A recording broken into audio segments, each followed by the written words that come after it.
Modern cars are adaptive by design.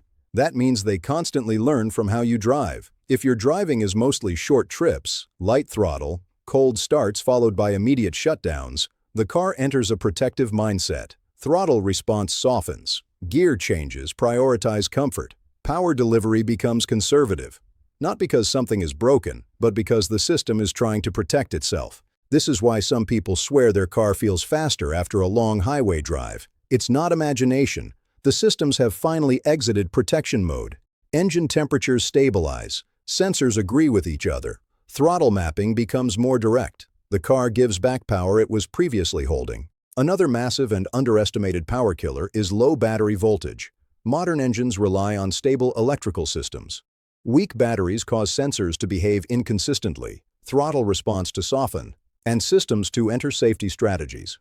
Many cars feel slower simply because voltage is unstable.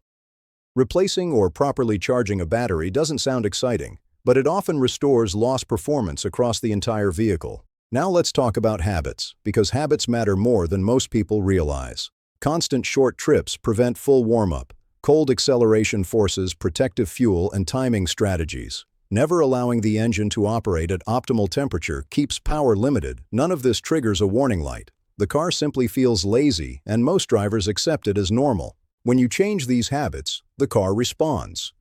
When the engine reaches proper temperature regularly, when systems complete full drive cycles, when adaptations stabilize, the vehicle stops protecting itself and starts performing as designed. This is why two identical cars with the same engine can feel completely different. Up to this point, everything we've covered restores power by fixing physical or behavioral losses. But now it's time for the one thing that affects power more than any cheap part, and the thing almost nobody does correctly. This is the real secret. Most modern cars store adaptive values for throttle, transmission, and engine response based on past driving behavior and conditions. Over time, these adaptations can trap the car in a conservative state. Resetting these adaptations and then driving the car correctly afterward can completely change how it feels. Throttle becomes sharper, gear changes feel quicker. The engine responds immediately instead of hesitating. This is not tuning. This is not flashing the ECU. This is allowing the car to relearn under proper conditions. But here's the part nobody tells you.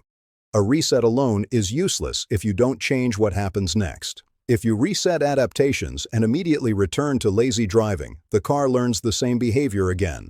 The real trick is the combination. Reset adaptive systems, then give the car clean data, stable voltage, proper warm-up, confident but controlled throttle input, complete drive cycles. This is where the car finally uses the power it always had. This is the one thing that, when done correctly, ties everything together. Clean airflow, correct sensor data, proper voltage, reduced resistance, and adaptive logic working in your favor instead of against you. This is why some drivers say their car feels completely different without changing a single part, and this is why most people never experience it. Because nobody explains the full picture. Here's the truth that almost nobody puts in the title. Modern cars already have the power. Most drivers just never let the car use it. If you stop fighting the system and start understanding it, your car feels faster, smoother, and more responsive without tuning, without risk, and without spending a fortune. And that's the difference between chasing horsepower and unlocking it. Why does your car feel slower than it should, even though nothing is technically broken? Why does it feel less responsive than when it was new, even if you've never missed a service? Why do some people swear their car suddenly woke up without tuning, without touching the ECU, and without spending real money? And why does almost nobody explain where horsepower actually goes in modern cars? Today, we're not talking about fake mods, miracle parts, or internet myths. This video is about something much more real and much more powerful. It's about unlocking horsepower your car already has, horsepower that is being silently taken away every single day by dirt, neglected components, bad habits, and system adaptations that most drivers don't even know exist. This is not about adding power. This is about removing what's stealing it. And if you follow these steps in order, your car will feel sharper, more responsive, and more alive, even if it's completely stock. No ECU tuning, no check engine lights, no expensive parts, just logic. Let's start with a hard truth. Modern cars don't lose power because engines suddenly become weak. They lose power because the car is constantly protecting itself. Every modern vehicle is designed to adapt, limit, and compensate based on what it senses. And the first place where power quietly disappears is airflow.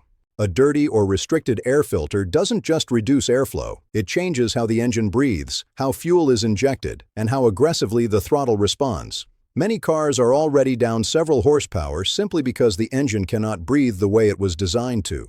Replacing or cleaning the correct air filter doesn't magically add power. It restores power that was already there, power that slowly disappeared without triggering a single warning light.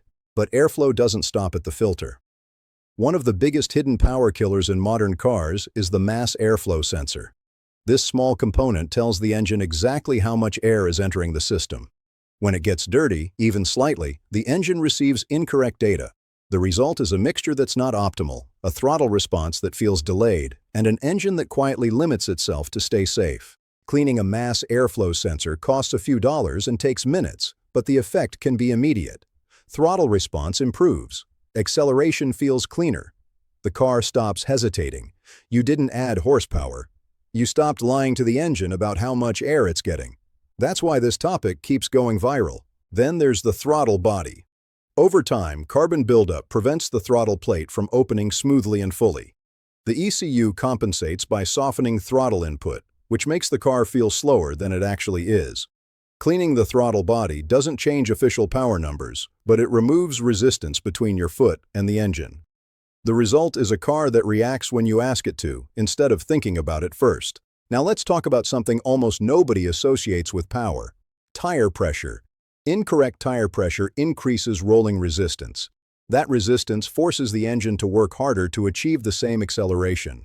Modern cars sense this extra load and adapt throttle mapping accordingly. When tire pressure is corrected properly, not guessed and not overinflated, the car accelerates more freely and feels lighter. Again, no added horsepower, just power that's no longer being wasted. At this point, if this kind of content is helping you understand your car instead of wasting money on useless mods, consider subscribing to the channel. This channel is about real automotive knowledge, real logic, and real results, not fake horsepower and empty promises. Now let's address something uncomfortable but extremely important: weight. Every unnecessary item in your car is stealing acceleration. Trunks full of junk, tools you never use, cargo left for months, all of it reduces the power-to-weight ratio. Removing weight doesn't change engine output, but it absolutely makes the car accelerate like it gained horsepower. This is physics, not opinion. But here's where most videos stop, and where things actually get interesting. Modern cars don't just respond to hardware. They respond to you. If you drive gently all the time, the throttle mapping softens. The transmission shifts earlier. Engine response becomes conservative. This isn't a flaw. It's how modern systems are designed. Over time, many cars feel slow not because they are slow, but because they've learned to be slow. And this brings us to the part almost nobody explains, and to the setup for the most important secret of this entire video.